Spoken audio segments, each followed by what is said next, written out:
Fala galerinha, bom demais? Vamos lá, vamos para o nosso vídeo número 28 do livro Os 7 Hábitos das Pessoas Altamente Eficazes. Vamos lá, galera? Bom, antes de mais nada, pedir para vocês, se está gostando, curte e compartilha, tá bom? Aqui tem alguém aí que quer ouvir um bom livro, então nós vamos para lá. Vamos lá, o Negai Shimasu, ajuda aí, galera. Vamos lá, bora. Sinergia da renovação. A renovação equilibrada é a sinergia ao máximo. As coisas que você faz para afinar o instrumento em uma dimensão causam um impacto positivo nas outras dimensões, porque elas estão estreitamente interligadas. Sua saúde física afeta sua saúde mental, sua força espiritual afeta sua força social e emocional. À medida que você melhora em uma dimensão, aumenta sua habilidade também nas outras. Os 7 hábitos das pessoas altamente eficazes criam o máximo de sinergia entre essas dimensões. A renovação em qualquer dimensão aumenta sua capacidade de viver pelo menos um dos 7 hábitos.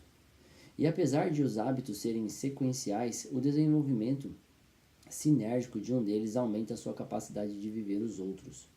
Quanto mais proativo você for, o hábito 1, mais eficaz será no exercício de sua liderança pessoal, que é o hábito 2, e no gerenciamento de sua vida, que seria o hábito 3. Quanto mais eficácia no gerenciamento de sua vida, hábito 3, mais atividades renovadoras terá no quadrante 2, que seria o hábito 7.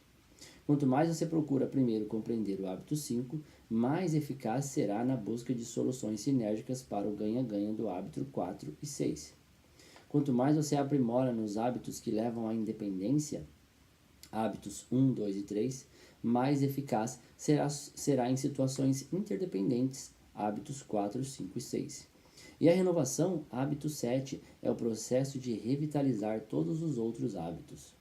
Quando você renova sua dimensão física, reforça sua visão pessoal, hábito 1, o paradigma da autoconsciência, da vontade independente, da proatividade, de saber que é livre para agir em vez de sofrer a ação, para escolher sua reação a qualquer estímulo. Este é, provavelmente, o maior benefício dos exercícios físicos. Cada vitória particular diária significa um depósito em sua conta pessoal de segurança. Quando você renova sua dimensão espiritual, reforça a liderança pessoal do hábito 2. Aumenta a capacidade de viver a partir da imaginação e da consciência, em vez de exclusivamente da memória, compreendendo seus paradigmas e valores mais profundos, criando dentro de si um sentimento de princípios corretos, definindo sua missão única no mundo, adaptando sua pessoa a uma vida em harmonia com os princípios corretos, contando com suas fontes de força pessoal. A rica vida pessoal que você cria com a renovação espiritual se reflete em imensos depósitos na sua conta pessoal de segurança. À medida que você renova sua dimensão mental, reforça sua capacidade de gerenciamento pessoal. Hábito 3. Quando planeja, força sua mente a admitir a maior potência das atividades, metas prioritárias e atividades do quadrante 2, maximizando o uso de seu tempo e sua energia. Você organiza e realiza suas atividades a partir das prioridades. Quando se envolve com o aprendizado contínuo, aumenta sua base de conhecimentos e suas opções. A segurança econômica não se encontra no emprego, mas sim em seu próprio poder de produzir, pensar, criar, aprender, adaptar. Esta é a verdadeira independência financeira, e não a posse de riquezas. É ter para produzir riquezas. É ter poder para produzir riquezas. É algo interno. A vitória particular diária, um mínimo de 1 hora por dia para a renovação das dimensões física, espiritual e mental, é a chave para o desenvolvimento dos 7 hábitos e se encontra totalmente dentro do seu círculo de influência. É o foco no tempo do quadrante 2, necessário para atingir esses hábitos em sua vida, tornando-a centrada nos princípios. Ela também é o alicerce para a vitória pública diária.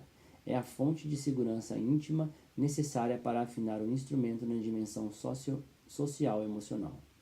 Ela lhe dá a força pessoal para se concentrar em seu círculo de influência nas situações interdependentes, olhar para os outros com o paradigma da mentalidade de abundância, valorizar de verdade as diferenças e ficar felizes com o sucesso alheio. Isso lhe dá a base para lutar pela compreensão genuína e as soluções ganha-ganha, sinérgicas. Para praticar os hábitos 4, 5 e 6 em uma realidade interdependente. A espiral ascendente.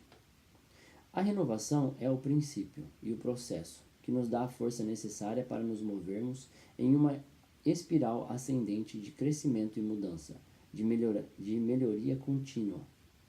Para realizar um progresso significativo e consistente ao longo dessa espiral, precisamos levar em conta um outro aspecto da renovação, que se aplica ao dom exclusivamente humano que dirige o movimento ascendente, nossa consciência.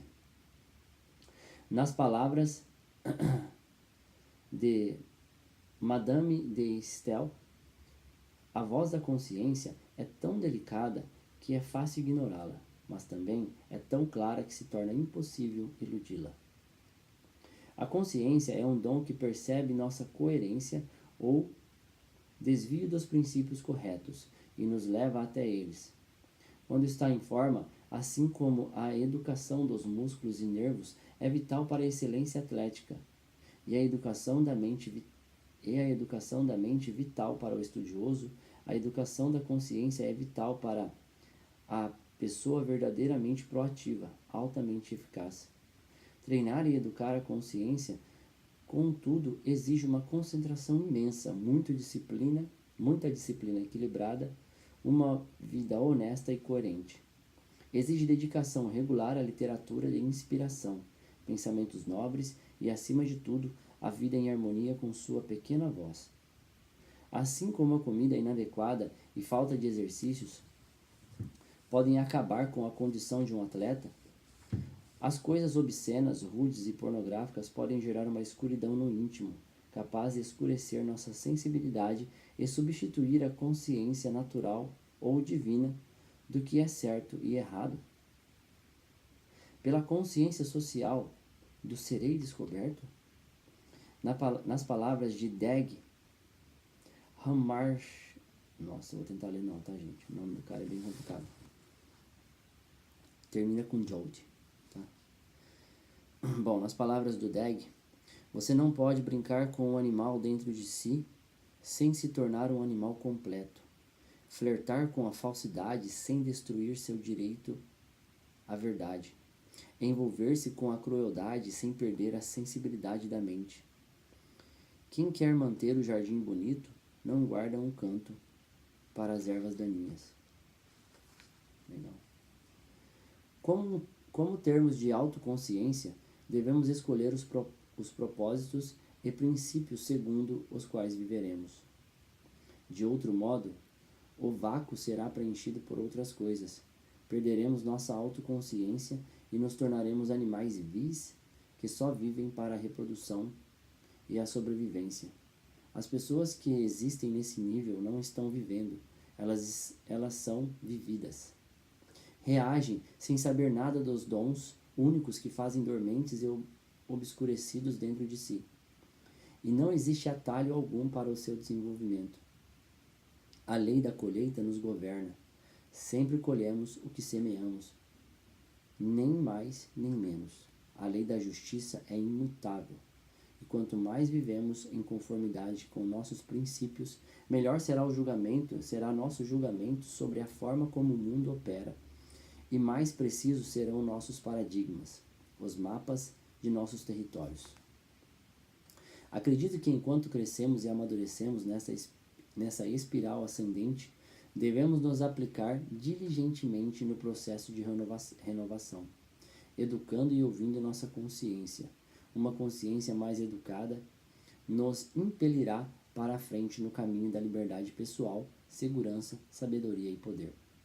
O movimento ao longo da espiral ascendente exige aprendizado, dedicação e ação em planos cada vez mais elevados. Estaremos enganados Desculpa, estaremos enganando a nós mesmos se acharmos que apenas um deles basta. Para continuar progredindo, devemos continuar com aprendizado, dedicação e ação, cada vez mais e mais.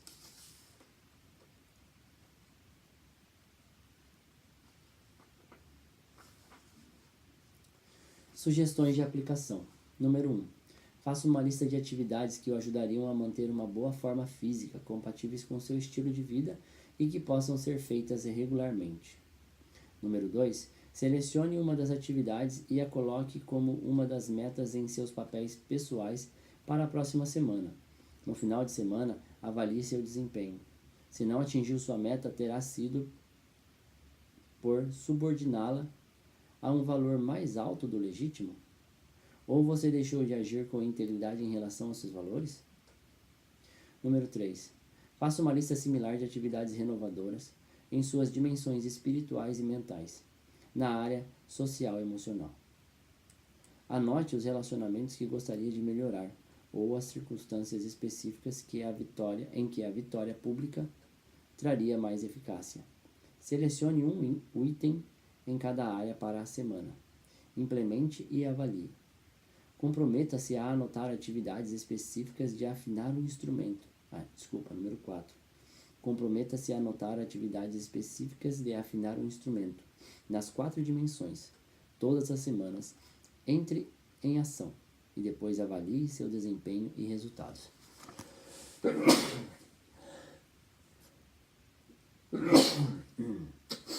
Perdão. Novamente de dentro para fora. O Senhor trabalha de dentro para fora. O mundo trabalha de dentro para fora.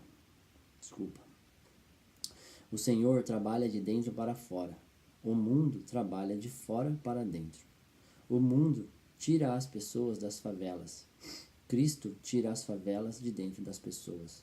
E depois, elas mesmas saem das favelas. O mundo molda o homem, mudando seu meio. Cristo muda o homem e depois muda o meio. O mundo determina o comportamento humano, mas Cristo pode mudar a natureza do homem. Ezra Taft Benson. Legal essa citação. Eu gostaria de relatar uma história pessoal que, na minha opinião, contém a essência desse livro. Espero que entendam os princípios que estão por trás dela. Há alguns anos, nossa família deixou o local onde vivíamos por um ano. Eu consegui uma licença na universidade onde leciono para poder me dedicar a escrever. Passamos esse ano inteiro em Laie, na costa norte de Oahu, no Havaí. Pouco tempo depois de nos mudarmos, desenvolvemos uma rotina de vida e trabalho que podia não ser muito produtiva, mas era extremamente agradável. Depois de um passeio de manhã, cedo pela praia, mandávamos 2 de nossos filhos para a escola, descalços e de shorts. Eu ia para uma sala, perto do canavial, onde tinha um escritório, para escrever o livro. Era tudo muito quieto, muito sereno, muito bonito, sem telefone, reuniões ou compromissos urgentes. Meu escritório ficava perto dos limites de uma universidade e um dia, quando eu passeava por entre as fileiras de livros nos fundos da biblioteca da universidade, topei com um volume que me chamou a atenção. Quando eu o abri, os olhos pararam em um único parágrafo que influenciou poderosamente o resto da minha vida. Li e reli o parágrafo. Ele continha basicamente a ideia simples de que havia intervalo ou espaço entre estímulo e resposta, e que a chave tanto para o amadurecimento quanto para a felicidade era saber como usar aquele espaço. Encontro dificuldades para descrever o efeito daquela ideia em minha mente. Apesar de eu ter sido criado na filosofia da autodeterminação, o modo como a ideia fora redigida, um espaço entre o estímulo e a resposta, me atingiu como uma forma nova, quase inacreditável. Era como descobrir pela primeira vez, similar a uma revolução interior. uma ideia cujo momento chegara. Refleti sobre a questão por muito tempo e ela começou a ter um efeito poderoso em meu paradigma de vida. Era como se eu tivesse me tornado um observador da minha própria participação. Comecei a ficar parado sobre o espaço e a olhar de fora para o estímulo. Fiquei contente com a sensação íntima de liberdade para escolher minha resposta, até mesmo para me tornar o estímulo, influenciá-lo ou até revertê-lo. Pouco depois, e em parte por causa dessa ideia revolucionária, Sandra e eu começamos a nos comunicar em grande profundidade. Eu a pegava pouco antes do meio-dia em uma velha Honda Trail 90. E saíamos com os 2 filhos em idade pré-escolar conosco. Um no meio de nós dois, e outro no joelho esquerdo, percorrendo o canavial próximo ao meu escritório. O passeio era lento, levava cerca de 1 hora. Conversávamos. As crianças aguardavam ansiosas o passeio e normalmente não davam nem um pio. Raramente víamos outro veículo, e a moto era tão silenciosa que podíamos ouvir um ao outro tranquilamente. Normalmente acabávamos em uma praia isolada, onde estacionávamos a Honda e caminhávamos cerca de 200 metros até uma praia deserta, onde fazíamos um piquenique. A praia de areia fina e o regato que desaguava no mar absorviam totalmente o interesse de meus filhos. Sandra e eu podíamos, por isso, prosseguir nossa conversa sem interrupções. Talvez não seja preciso ter uma imaginação para perceber o nível de entendimento e confiança que fomos capazes de atingir ao passar pelo menos 2 horas por dia, todos os dias, durante 1 ano inteiro, em contato muito próximo. Bem no começo do ano, conversávamos sobre todos os tipos de assuntos interessantes: pessoas, ideias, eventos, filhos, meus textos, nossa casa, planos para o futuro e assim por diante. Mas, pouco a pouco, nossa comunicação se aprofundou e começamos a conversar mais e mais sobre nossos mundos interiores, sobre nossa educação, sentimentos e dúvidas. Quando estávamos profundamente envolvidos nessa comunicação, também a observávamos e a nós mesmos dentro dela.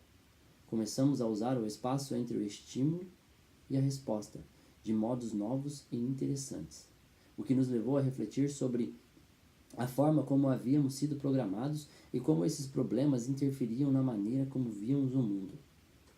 Iniciamos a excitante aventura em nossos mundos interiores e descobrimos que eles eram mais excitantes, mais fascinantes, mais absorventes, mais atraentes, mais lotados de estímulos e descobertas do que qualquer coisa que havíamos visto no mundo exterior. Nem tudo era luz e doçura.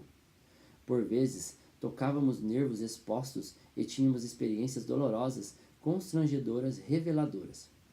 Experiências que nos tornavam mais abertos e vulneráveis um para o outro, e acabamos por perceber que estávamos esperando por isso havia anos.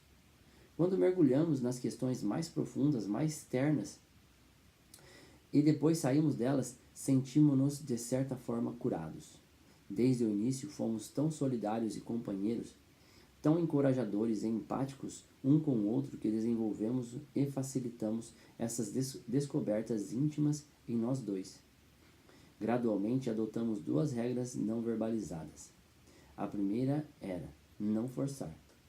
Assim que expunhamos as camadas mais profundas e vulneráveis, não devíamos questionar um ao outro, apenas demonstrar solidariedade. Pressionar confidências seria uma invasão, uma coisa muito lógica e dominadora. Estávamos percorrendo um terreno muito novo e difícil, incerto e assustador, trazendo à tona medos e dúvidas. Quando queríamos cobrar mais e mais dele, mais nos acostumávamos a respeitar a necessidade de deixar que cada um se abrisse quando fosse o momento. A segunda regra básica era parar. Naquele dia, quando magoasse demais, quando fosse doloroso, retomaríamos a questão no dia seguinte, no ponto onde havia sido interrompida, ou esperaríamos até que a pessoa estava se expondo até que a pessoa que estava se expondo sentisse que estava pronta para prosseguir. Deixávamos várias coisas no ar, sabendo que queríamos tratar delas depois. Afinal, tínhamos o tempo e o ambiente que levariam a isso, e estávamos tão excitados observando nosso envolvimento e o amadurecimento do casamento que simplesmente sabíamos que mais cedo ou mais tarde todas as questões que ficariam no ar seriam tratadas e que chegaríamos a algum tipo de conclusão. A parte mais difícil e também a mais gratificante desse tipo de comunicação surgiu quando a minha vulnerabilidade e a de Sandra se tocaram. Neste momento, em função de nosso envolvimento, descobrimos que o espaço entre o estímulo e a resposta não era mais palpável. Alguns sentimentos negativos vieram à tona, mas nosso desejo mais profundo e nosso pacto implícito eram nossa preparação para começar do ponto onde havíamos parado, é lidar com os sentimentos até chegarmos a um acordo. Um dos momentos difíceis teve a ver com uma das tendências básicas da minha personalidade. Meu pai era um indivíduo muito fechado, muito controlado e cuidadoso. Minha mãe era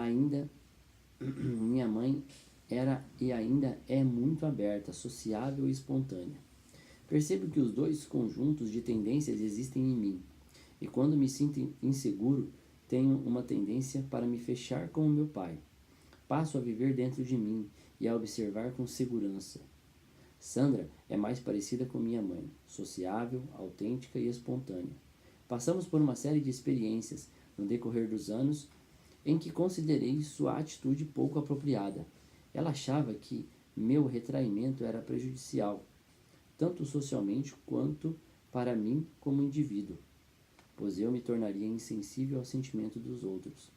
Tudo isso e muito mais veio à tona durante as conversas na praia.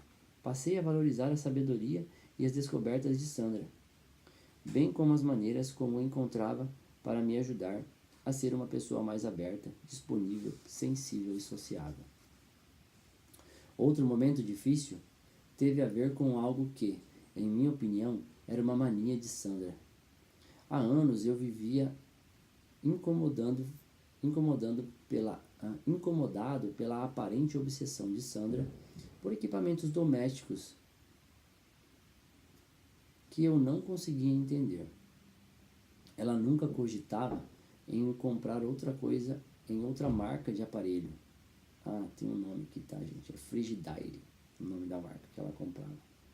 E eu não conseguia entender. Ela nunca cogitava em comprar outra marca de aparelho, mesmo quando estávamos começando. Com um orçamento apertado, ela insistia em viajar 70 quilômetros até uma cidade grande, onde havia equipamentos Frigidaire à venda. Simplesmente porque as lojas de nossa pequena cidade não mantinham estoque desses produtos. Esta era uma questão muito tensa para mim. Felizmente, o problema só surgia na hora de comprar um aparelho.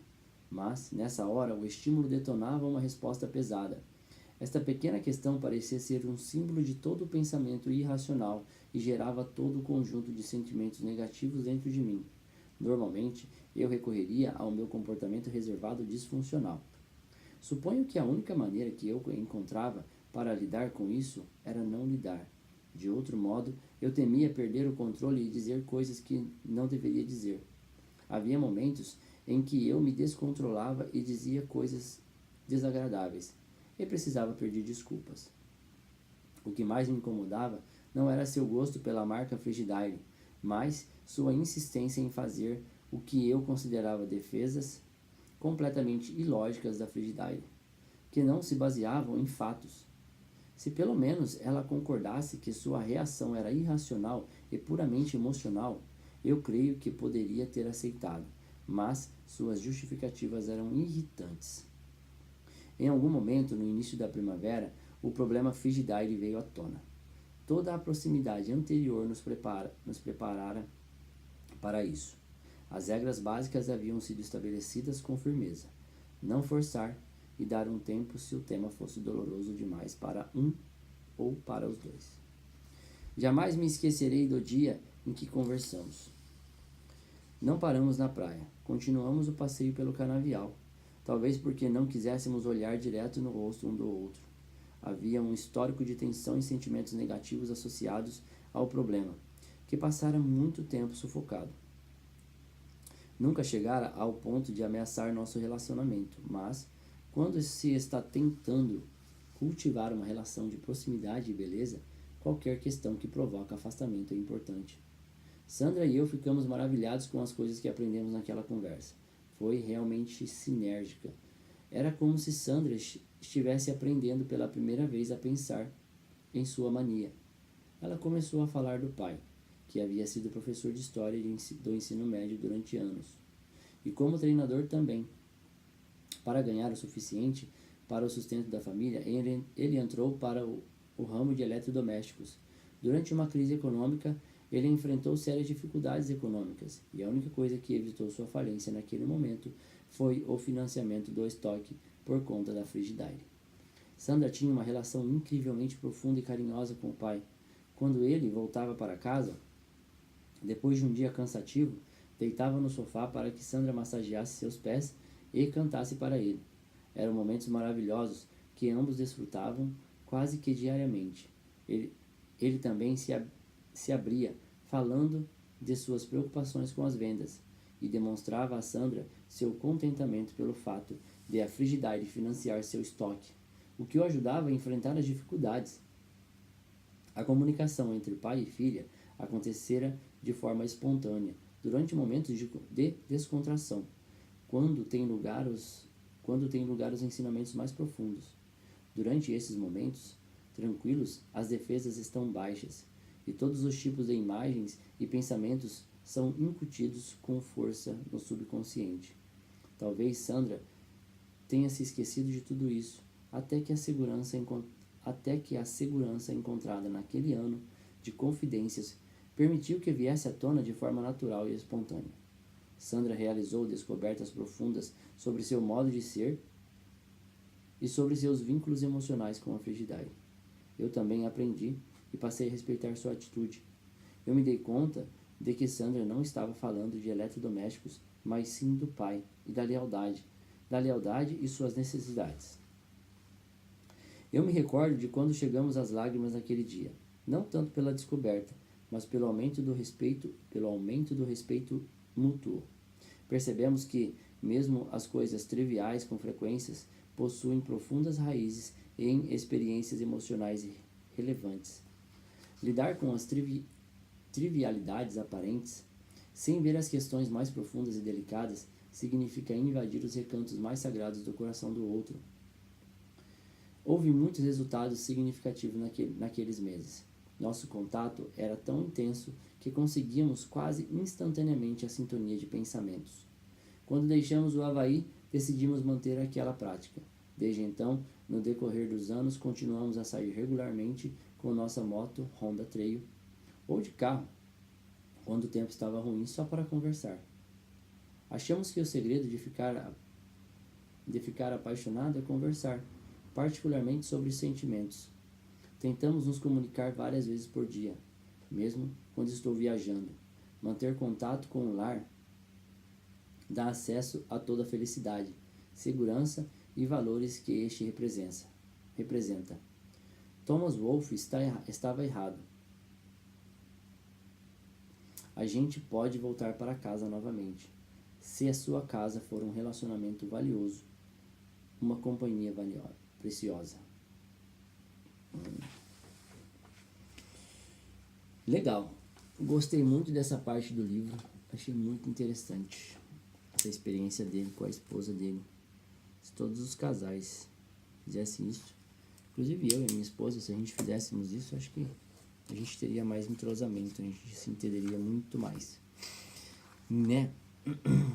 E eu acho bacana as coisas que esse cara fala, porque podem realmente ajudar demais na nossa vida, no nosso cotidiano, em tudo quanto é a área da nossa vida. Falou, galera? Então, se gosta, curte, compartilha, tá? Se inscreve no canal aqui no YouTube e amanhã tem mais vídeo. Falou? Aloha. Até o próximo.